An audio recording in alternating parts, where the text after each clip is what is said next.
Today, we're diving into a story about a boy who, at his peak, weighed as much as a baby elephant. But really, it's about so much more than that. It's a tangled story of culture, of poverty, and a mother's really desperate hope. Let's try to unpack the tragic and just bewildering case of Jambek Hamatov. So let's just start with a number. A number that, well, it just doesn't seem real. 16 stone. That's about 224 pounds, or 100 kilograms. Yep.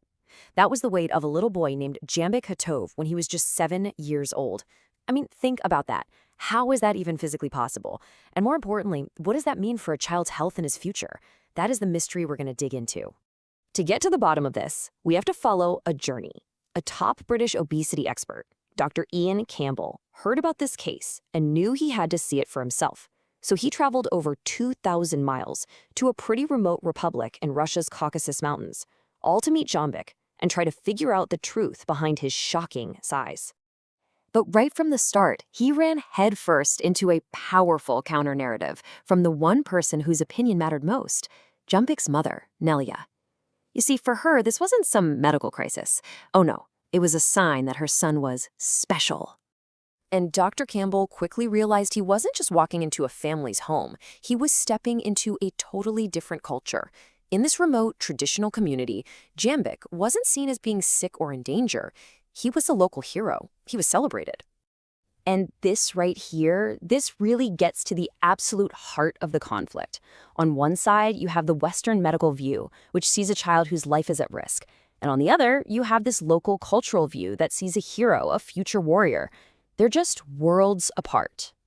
And that hero actually has a name, Sasuke. He's this giant legendary warrior from local mythology. And because of Jambek's incredible size, that's what they called him. In a culture where strength and size are admired, Jambek was seen as the reincarnation of a legend. So Dr. Campbell's investigation had to try and navigate this incredibly complex cultural landscape. And honestly, what he found just made the whole thing even more mysterious. Okay, so physically, you could see Jambek was struggling. I mean, he couldn't keep up with the other kids in gym class, and even basic movements were a real challenge for him. But intellectually, he was a bright, engaged, totally normal 7-year-old. And this was a huge piece of the puzzle, because many of the genetic disorders that cause this kind of extreme growth also cause learning difficulties. Jambek had none of that. Then, of course, there was the food. His mother insisted he ate a normal diet, around 2,000 calories a day. But to maintain a body that size, Dr. Campbell estimated it had to be way more, probably closer to 3,000. The math just didn't add up. Overeating might have seemed like the simple explanation, but it couldn't account for just how extreme Jambek's size was. The real turning point came from a detail buried in an old medical record, a detail that pointed towards a far more alarming possibility. Just look at this timeline. His growth was absolutely explosive. He was born a perfectly normal weight, but by age 1, he weighed as much as a 6-year-old. By age 3, a 12-year-old. And then something just bizarre happened. In just 6 months, his bone age jumped by 4 years. That kind of thing simply does not happen naturally. And for Dr. Campbell, there was really only one explanation that fit this incredibly strange evidence. Something that could trigger that kind of rapid growth in a short burst and then be stopped: anabolic steroids. But why? Why on earth would a mother do this? Well, this quote from Nelia gives us some really painful context. She was a twice-divorced single mom in a town with 90% unemployment. She was desperate. She and her sons were literally facing the possibility of starvation. And for them, Jambek's size became their ticket out of that poverty. He became a global celebrity, appearing on TV shows from Russia to Japan. His fame was providing for the family, and Nelia had this dream that he would become a famous sumo wrestler, securing their future forever. His size wasn't just a curiosity anymore. It was their lifeline. Dr. Campbell managed to bring Jambek and his mother to a top clinic in Moscow. He was hoping that science, hard data, could finally provide a clear answer and maybe convince Nelia to change her mind. But the results were just frustratingly inconclusive. The steroid test came back negative, but that doesn't really prove anything since the traces leave your body in about 2 weeks.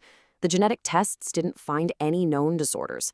The only thing they confirmed was the X-ray, which showed his bones were now like a 13-year-old's. The mystery was still unsolved. And those inconclusive results led to a split right down the middle between the experts.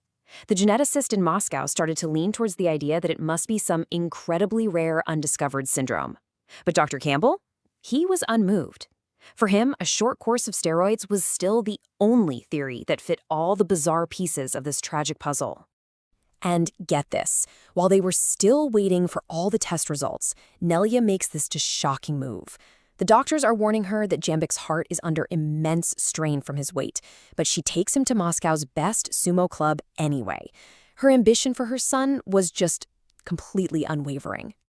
In his final, desperate attempt to reason with her, Dr. Campbell was met with this statement. It was a wall of faith and pure maternal instinct that no amount of medical evidence was ever going to break through.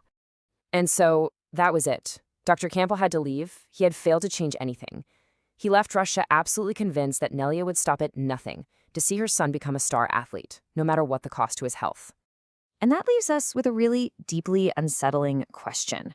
A question that sits right at the intersection of culture, poverty, and a mother's fierce love.